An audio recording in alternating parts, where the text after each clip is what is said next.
on NewsTalkZB. It is NewsTalkZB with Chris. Good morning to you. 0800 80 10 80. Wayne, thank you so much for holding on. Okay, good morning.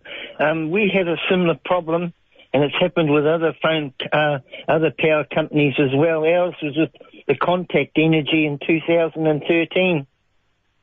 What happened? Well, we went from having a $377 bill in credit to a $3,000 bill.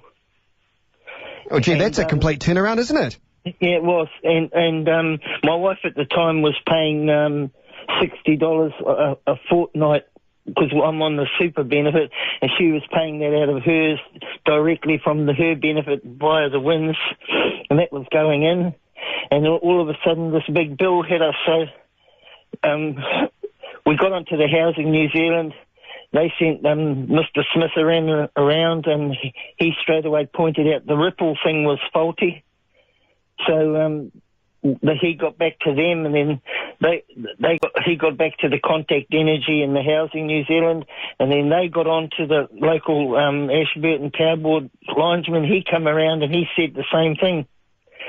So they put a new Ripple box in outside, and I wrote the numbers down, and I was just out of interest. The next day I went out, and the numbers were still the same. They hadn't moved. Really? So we got onto them all again, and Mr. Smitherin came back, and he got onto them, and they said that because it was a Housing New Zealand house and it was the Power Board's meter, that they should have paid, but they gave us the pay up or die, and I ended up having to pay the $3,000 one off. I can't remember how long. That was $50 a fortnight, while my wife was paying the current, one out of hers.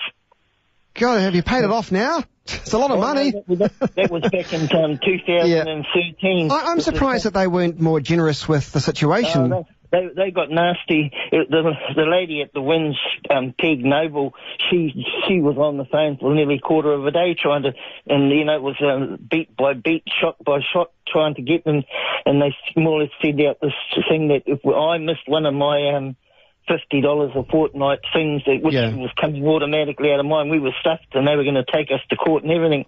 But anyway, Mr. Smith, when the second Ripple thing wasn't working, Mr. Smitherin came back again, a local electrician, and they decided to rip the big power box out inside the house.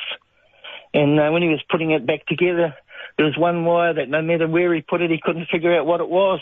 And so they just disconnected that altogether, and then it just started. Whatever happened came back to how it should have been going. But inside your little one outside, it's got those little leady things that are joined, and they can tell if it's been tampered with. And they were all there. But they were nasty.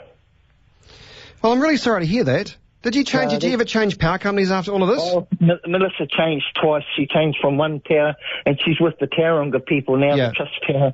We got onto that, but there was just no surrender with the Contact Energy. So it's happened with other companies and to other people. Yeah. It's sad that you have to sort of be quite tenacious in order to get what you believe is fair, and it kind of shouldn't be that way, but it is. And I thank you very much for your call, Wayne.